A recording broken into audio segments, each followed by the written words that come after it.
Hello friends, स्वागत है आपका फिर से हमारे चैनल ब्रिलियंस 53 में।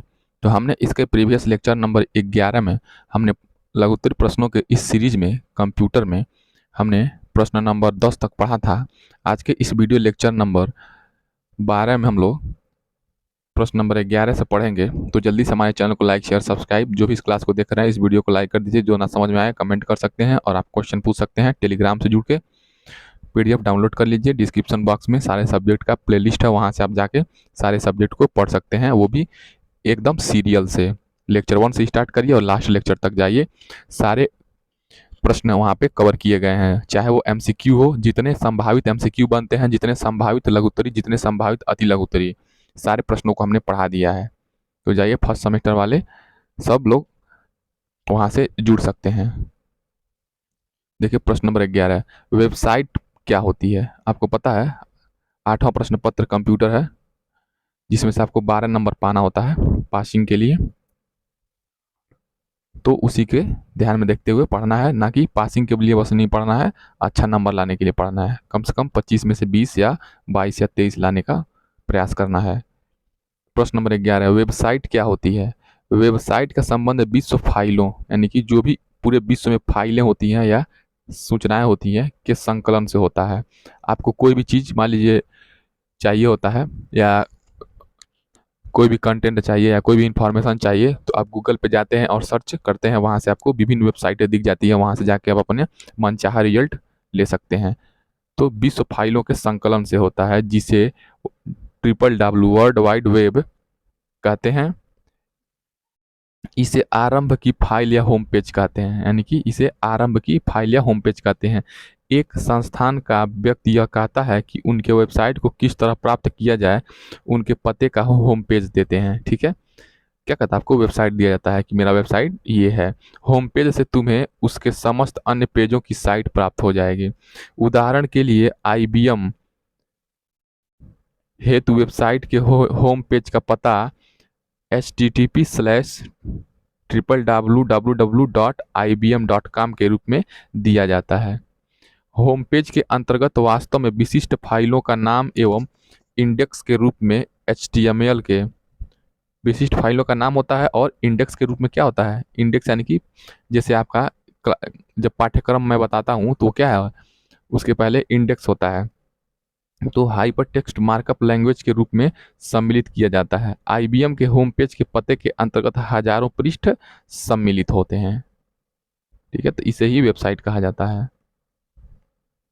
नेक्स्ट प्रश्न देखिए। जो भी इस क्लास को देख रहे हैं हमारे चैनल को सब्सक्राइब जरूर कर लें, यहाँ पे आपको नोटिफिकेशन मिलता है क्लास के रिगार्डिंग या एग्जाम के रिगार्डिंग। प्रश्न नंबर 12, माइक्रोसॉफ्ट विंडोज में एक्सप्लोरर क्या है, स्पष्ट कीजिए। तो विंडोज एक्सप्लोरर पूर्व संस्करणों के प्रोग्राम मैनेजर एवं फाइल मैनेजर प्रोग्रामों की जगह विंडोज 95/98/ME में विंडोज एक्सप्लोरर एक शक्तिशाली प्रोग्राम है, जो फाइलों, ड्राइवों तथा नेटवर्क संबंधों की देखभाल तथा व्यवस्था करता है। यद्यपि विंडोज XP में विंडोज एक्सप्लोरर उपलब्ध नहीं है। तो विंडोज जो XP है उसमें विंडोज एक्सप्लोरर उपलब्ध नहीं है, इसके बदले माई कंप्यूटर से कार्य लिया जाता है।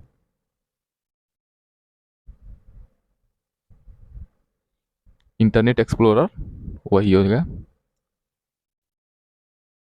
देखिए ये माइक्रोसॉफ्ट विंडोज में एक्सप्लोरर की बात हुआ है। प्रश्न नंबर 13 देखिए, MS डॉस का पूरा नाम लिखिए। MS डॉस का पूरा नाम क्या हो जाएगा? माइक्रोसॉफ्ट। MS से क्या हो जाएगा? माइक्रोसॉफ्ट। D से क्या हो जाएगा? डिस्क। O से क्या हो जाएगा? ऑपरेटिंग। S से क्या हो जाएगा? सिस्टम। यानी कि माइक्रोसॉफ्ट डिस्क ऑपरेटिंग सिस्टम होता है। तो ऐसे याद करेंगे, माइक्रोसॉफ्ट डिस्क ऑपरेटिंग सिस्टम। प्रश्न नंबर 14, इनपुट डिवाइस से आप क्या समझते हैं? यानी कि आगत युक्ति से आप क्या समझते हैं? किन्हीं दो इनपुट डिवाइस के नाम लिखिए। तो इनपुट डिवाइस के नाम लिखना है और उसका डेफिनेशन। तो किसी भी कंप्यूटर सिस्टम में इनपुट साधनों का महत्वपूर्ण स्थान होता है, क्योंकि उपयोगकर्ता का संबंध केवल इन्हीं उपकरणों या डिवाइसों से होता है, और इन्हीं के माध्यम से वह कंप्यूटर से अपना कोई कार्य करता है। उदाहरण कीबोर्ड, माउस, सब क्या है? ये इनपुट है, आगत युक्तियां हैं। इसी से हम लोग क्या करते हैं? निर्देश देते हैं कंप्यूटर को, और वो हमें आउटपुट देता है, रिजल्ट देता है। प्रश्न नंबर 15, साइबर कानून क्या है? तो साइबर सिक्योरिटी के बारे में आपको पता होना चाहिए। साइबर कानून साइबर लॉ भी कहलाता है। ठीक है, साइबर कानून को क्या हो, साइबर लॉ भी कहते हैं। कानून का इंग्लिश क्या होता है, लॉ होता है, तो उसी प्रकार साइबर लॉ नाम रखा गया है इसका। तो साइबर लॉ भी कहलाता है। एक शब्द है जिसका उपयोग संचार प्रौद्योगिकी संबंधित कानूनी मुद्दों का, विशेष रूप से साइबर स्पेस का अर्थात इंटरनेट का वर्णन हेतु किया जाता है। यह संपत्ति या संविदा की भांति कानून का एक संक्षिप्त मार्ग है, क्योंकि यह कई कानूनी क्षेत्रों का एक चौराहा है, जिसमें बौद्धिक संपदा हो गया, गोपनीयता हो गया, अभिव्यक्ति की स्वतंत्रता तथा अधिकारिता का समावेश है। संक्षेप में साइबर कानून इंटरनेट पर मानव गतिविधि द्वारा प्रस्तुत चुनौतियों को कानून की भौतिक दुनिया के लिए लागू करने की न्याय प्रणाली के साथ एकीकृत करने का एक प्रयत्न है। ठीक है, जो भी साइबर धोखाधड़ी होता है, ऑनलाइन धोखाधड़ी होता है, कोई धोखाधड़ी न कर पाए, आपके बैंक से पैसा न उड़ा ले, ठीक है, कुछ ऐसा आपके कोई ब्लैकमेलिंग न करे, तो इसीलिए साइबर कानून या साइबर लॉ बनाए गए हैं। नेक्स्ट प्रश्न देखिए, प्रश्न नंबर 16, नेटवर्क टोपोलॉजी क्या है? तो एक नेटवर्क में विभिन्न कंप्यूटर जिस विधि से केबलों द्वारा जोड़े जाते हैं उसे नेटवर्क टोपोलॉजी कहते हैं। देखिए, टोपोलॉजी का मतलब ही होता है एक कलेक्शन, कलेक्शन यानी कि संकलन। तो नेटवर्क का संकलन हो जाएगा, मतलब मान लीजिए यहाँ पर अगर एक कंप्यूटर सिस्टम, एक क्या रखा है, एक मान लीजिए आपका दिल्ली में रखा है और एक कंप्यूटर सिस्टम आपका मुंबई में रखा है, तो एक दूसरे से केबल के माध्यम से जुड़े होते हैं। ठीक है, तो उसे हम लोग क्या कहते हैं, केबल के माध्यम से जुड़े होते हैं। और बहुत बड़े क्या होते हैं, ये केबल ऐसे बिछाए रहते हैं और जिस नेटवर्क के माध्यम से जुड़े होते हैं उसी को हम लोग क्या कहते हैं, नेटवर्क टोपोलॉजी कहते हैं। टोपोलॉजी का ही मतलब होता है क्या, ग्रुप या कनेक्शन, एक दूसरे से संबंध स्थापित करना। सामान्यतः नेटवर्क टोपोलॉजी 4 तरह की होती है। तो नेटवर्क टोपोलॉजी कितने प्रकार की होती है, 4 प्रकार की। पहला बस टोपोलॉजी, दूसरा आपका रिंग टोपोलॉजी, तीसरा आपका स्टार टोपोलॉजी, चौथा आपका नेट टोपोलॉजी। ठीक है, इसको शुद्ध भाषा में पढ़ेंगे टोपोलॉजी। तो बस टोपोलॉजी हो गया आपका, रिंग टोपोलॉजी हो गया, स्टार टोपोलॉजी हो गया और नेट टोपोलॉजी हो गया। ये नेटवर्क की टोपोलॉजी है, यानी कि इसी के माध्यम से एक कंप्यूटर दूसरे कंप्यूटर से जुड़े होते हैं। तो कितने प्रकार के हो गए आपके नेटवर्क टोपोलॉजी, 4, बस, रिंग, स्टार, नेट। उपर्युक्त समस्त प्रकार की नेटवर्क टोपोलॉजी के आने अपने अलग अलग लाभ व हानियां हैं। देखिए, हर एक जो भी नई खोज होती हैं या नई कोई चीज़ें आती हैं उसकी लाभ और हानियां होती हैं, उसी प्रकार इसका भी है। इन टोपोलॉजी को आवश्यकता के अनुसार संयुक्त रूप में भी प्रयोग किया जा सकता है। कभी क्या कर किया जा सकता है, जहाँ पे जैसी ज़रूरत वहाँ वैसी हम लोग यूज़ करते हैं। मान लीजिए कहीं पे बस टोपोलॉजी और रिंग टोपोलॉजी को मिलाकर किसी एरिया में दोनों को क्या करेंगे और स्ट्रांग बना के हम लोग नेटवर्क को क्या कर सकते हैं, एक कंप्यूटर को दूसरे कंप्यूटर से जोड़ सकते हैं। या कहीं पे स्टार टोपोलॉजी और नेट टोपोलॉजी को एक दूसरे से क्या कर सकते हैं, अटैच करके हम लोग अपना काम चला सकते हैं। जैसे देखिए यहाँ पे कैसे, स्टार बस टोपोलॉजी, एक क्या होता है स्टार बस टोपोलॉजी, ये दोनों मिला के, अथवा स्टार रिंग टोपोलॉजी अथवा स्टार रिंग टोपोलॉजी, ये ऐसे। या तो आप स्टार स्टार बस टोपोलॉजी का यूज़ करिए या स्टार रिंग का।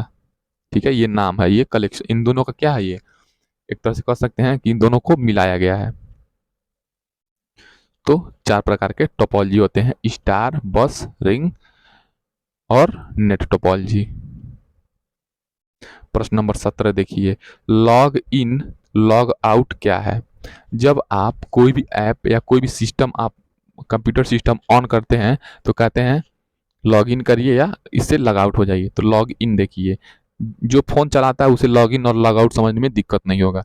जब किसी पुराने यूजर द्वारा लॉग ऑफ यूजर नेम का प्रयोग किया जाता है तो समस्त प्रोग्राम क्लोज हो जाते हैं, एक भिन्न यूजर के रूप में लॉग ऑन हो जाते हैं, जिसमें नए यूजर का पुनः लॉग इन किया जाता है। तो लॉग आउट, ठीक है, लॉग इन करना मतलब एक तरह से समझ जाइए ऑन करना सिस्टम को, या लॉग आउट मतलब स्विच ऑफ करना। तो कंप्यूटर में प्रयोगकर्ता द्वारा अपने अकाउंट से बाहर आने की प्रक्रिया लॉग आउट कहलाती है।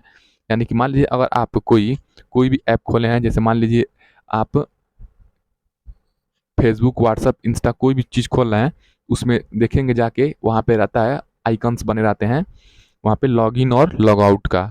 अगर आपको चाहते हैं कि कोई आपके साथ धोखाधड़ी ना कर पाए या आपका कोई पर्सनल चीज़ें ले ना पाए, तो आपको लॉग आउट कर देते हैं, तो उसी को लॉग आउट करते हैं।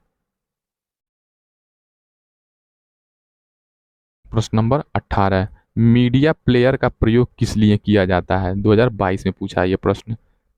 देखिए,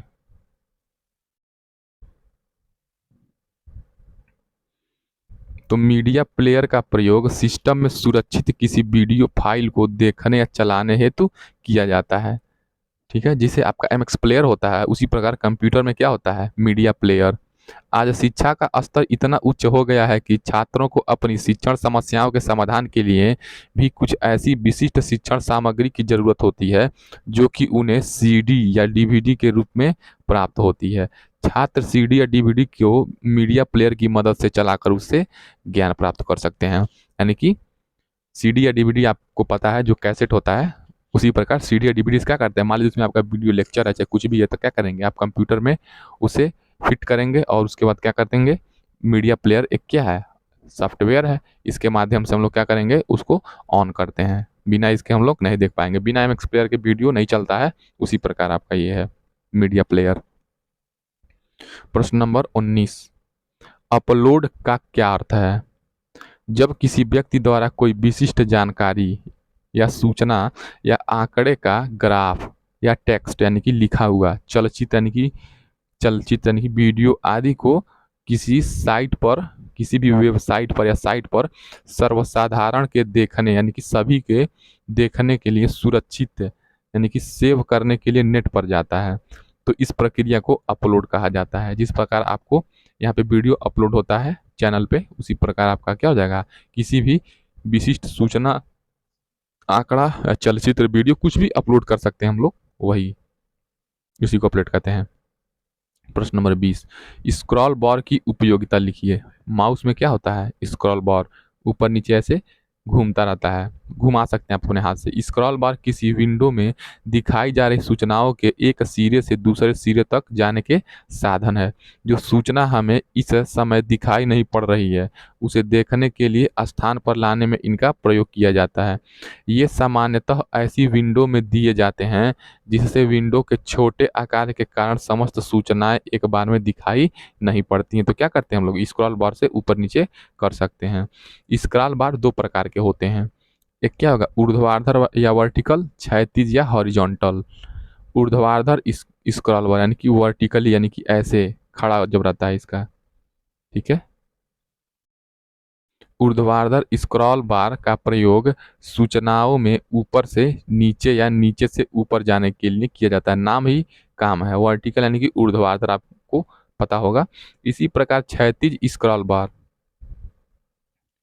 का प्रयोग सूचनाओं में दाएं तथा बाएं जाने हेतु किया जाता है। ये स्क्रॉल बार प्रत्येक विंडो में सामान्यतः क्रमशः दाएं किनारे तथा निचले किनारे पर पाए जाते हैं। आप कीबोर्ड में भी देखते हैं स्क्रॉल बार होता है, ठीक है। चलिए मैं आपको कीबोर्ड से दिखाता हूँ। तो यहाँ पे आप लोग देख सकते हैं, यहाँ पे कीबोर्ड है, ये देखिए कीबोर्ड हो गया आपका ये, और यहाँ पे देखिए स्क्रॉल बार।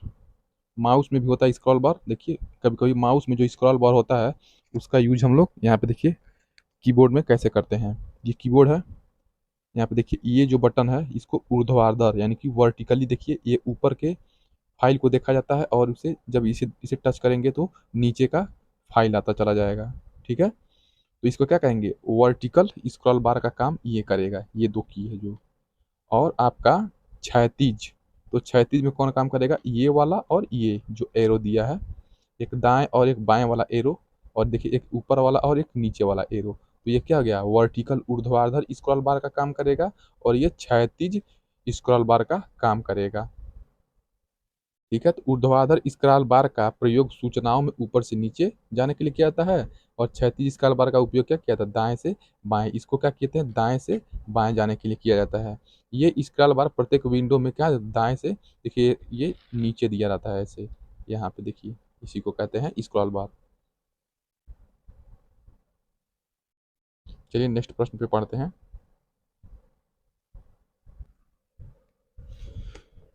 देखिए यहाँ पे प्रश्न नंबर 21, रोम का पूरा नाम लिखिए, इसकी विशेषता संक्षेप में समझाइए। तो चलिए देखते हैं। रोम का पूरा नाम रीड ओनली मेमोरी है। इसकी मुख्य विशेषताएं निम्न प्रकार होती हैं। ठीक है, रैम और रोम।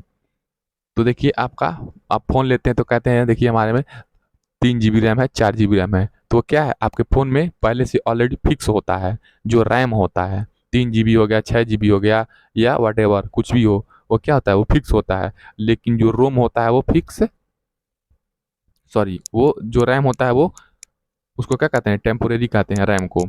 और जो रोम होता है क्या होता है आपका, यह एक अस्थाई स्मृति होती है। रोम क्या होता है, इसको टेम्पोरेरी मेमोरी कहते हैं रोम को। रोम में कंप्यूटर निर्माण के प्रारंभ में ही निर्देशों के समूह या प्रोग्राम संग्रहित कर दिए जाते हैं। यानी कि रोम में क्या होता है, जब कंप्यूटर सिस्टम बनता है उसी टाइम इसमें क्या होता है, डाटा या इंफॉर्मेशन फिट कर दिया जाता है या प्रोग्राम फिट कर दिया जाता है, तो रोम में ही किया जाता है। और ये क्या होता है, परमानेंट होती है और अस्थाई होती है। रोम में रोम में संग्रहित निर्देश समूह, प्रोग्राम को क्या कहेंगे हिंदी में, संग्रहित निर्देश समूह परिवर्तित अथवा नष्ट नहीं किया जा सकता। यानी कि रोम में जो भी डाटा है उसको आप लोग नष्ट नहीं कर सकते। वो जो बनाने वाला प्रोग्रामर है, कंप्यूटर सिस्टम को जिस कंपनी ने बनाया है, वो उसमें क्या करता है, ऑलरेडी फिट कर देता है। यह नॉन वोलाटाइल अर्थात अस्थाई होता है। ये क्या है, नॉन वोलाटाइल, ये वोलाटाइल नहीं होता है, ये अस्थाई होता है। विद्युत आपूर्ति आपूर्ति बंद होने अथवा कंप्यूटर बंद होने की परिस्थिति में रोम में संग्रहित आंकड़े निर्देश समाप्त नहीं होते।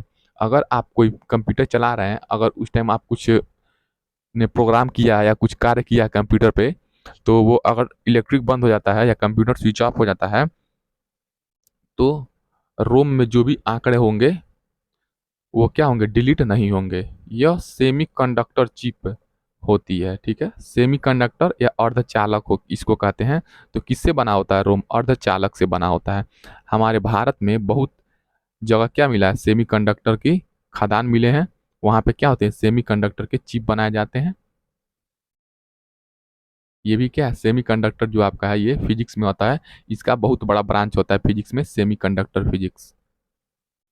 रोम में संग्रहित निर्देश के समूह को अस्थायी होने के कारण रोम एवं इसमें संग्रहित निर्देश समूह के संयोजन को फर्मवेयर कहा जाता है। तो जो भी रोम में संग्रहित निर्देश के समूह होते हैं, आपको पता है ये क्या होता है, अस्थायी होता है। ठीक है, इसको हम लोग क्या कहेंगे, और जब पूरा कलेक्शन बना देंगे, इस ग्रुप का समूह बना देंगे, इस मतलब इसमें जो भी निर्देश है उसका हम लोग समूह बना देंगे, तो क्या हो जाएगा, उसको हम लोग एक नाम दे देते हैं, फर्मवेयर। तो फर्मवेयर एग्जाम में पूछिएगा, फर्मवेयर किसे कहते हैं। तो रोम में जो भी डाटा या आंकड़ों का समूह हो, क्या होता है, अस्थाई होता है। तो उनके समूह को हम लोग क्या कहते हैं, उनके समूह के संयोजन को हम लोग क्या कहते हैं, फर्मवेयर कहा जाता है।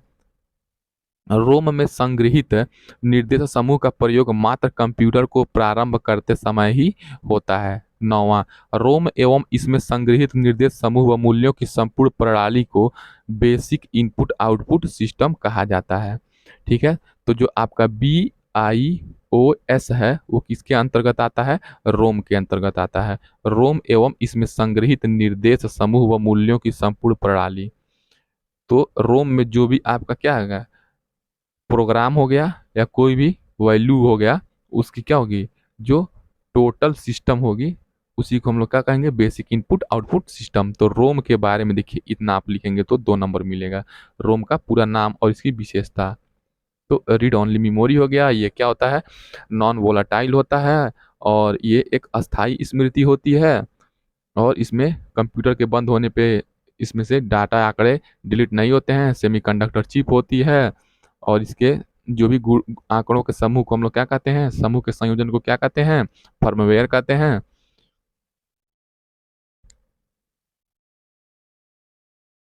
जब भी कंप्यूटर आप खोलेंगे, जब आप कंप्यूटर ओपन करेंगे तभी क्या होगा, रोम में जो भी डाटा फीड होगा उसका उपयोग कर पाएंगे। कंप्यूटर ऑफ होते ही आप रोम का उपयोग नहीं होता है, उसके बाद रोम अपना कार्य करना बंद कर देता है। प्रश्न नंबर 22, कंप्यूटर में हिंदी टाइपिंग के लिए किन्हीं 2 सॉफ्टवेयर का नाम बताइए। अगर आपको कंप्यूटर में हिंदी टाइप करना है तो कौन से ऐप का प्रयोग करेंगे। तो कंप्यूटर में हिंदी टाइपिंग के 2 निम्नलिखित सॉफ्टवेयर होते हैं। कौन कौन से सॉफ्टवेयर होते हैं, एक होता है पेज मेकर, एक होता है MS वर्ड। यानी कि अगर आपको कंप्यूटर में इंग्लिश से हिंदी या हिंदी टाइपिंग करना है तो पेज मेकर और MS वर्ड में क्या कर सकते हैं, आप लोग हिंदी टाइप कर सकते हैं। आप लोग जाएंगे, देखेंगे जो वहाँ पे हिंदी टाइपिंग होता है कंप्यूटर में, किसी कोर्ट कचहरी के सामने जो होता है आपका, कोई भी कंप्यूटर वाले होते हैं वो क्या करते हैं, वो जो भी मुकदमा वगैरह या कोई भी फौजदारी का मामला हो गया या सिविल का मामला हो गया, वो क्या करते हैं, जो मान लीजिए कोई जाता लिखवाने तो वो लोग लिखते हैं कंप्यूटर वाले, तो पेज मेकर ऐप और MS वर्ड का हिंदी में ट्रांसलेट करते हैं, ये इसी ऐप का उपयोग करते हैं।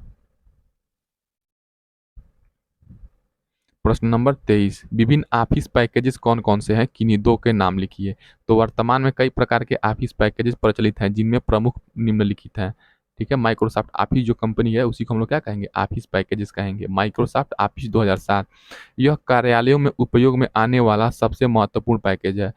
किसमें उपयोग होता है माइक्रोसॉफ्ट ऑफिस 2007, तो ऑफिस में, नाम ही ऑफिस है तो कार्यालय में यूज हो रहा है। सभी कार्यालयों में मुख्यतः इसी ऑफिस पैकेज का प्रयोग किया जा रहा है, माइक्रोसॉफ्ट ऑफिस 2007 का, क्योंकि इसकी मदद से आप डाटा के रख रखाव, गणना, प्रस्तुतिकरण आदि सभी कार्यों को कर सकते हैं, इसीलिए इसका उपयोग है। आपको पता है कार्यालय में क्या होते हैं, विभिन्न प्रकार के डाटा को फिट करना रहता है, किसी का सैलरी हो गया, किसी का एग्जाम हो गया, या किसी का अंक हो गया, रिजल्ट हो गया। कॉलेज का हर एक डॉक्यूमेंट को क्या किया जाता है, माइक्रोसॉफ्ट ऑफिस 2007 में ही रखा जाता है। ठीक है, इसी का उपयोग किया जाता है। ऑरेकल ओपन ऑफिस 2007, इस ऑफिस पैकेज की मदद से आप कार्यालय के डेटा से संबंधित समस्त कार्यों को बहुत ही सुगमता से कर सकते हैं। कहने का मतलब ये है, जैसे जैसे नया नया सॉफ्टवेयर आता गया वैसे वैसे आपका यूटिलिटी बढ़ती गई, यानी कि अच्छी अच्छी सॉफ्टवेयर आती गई।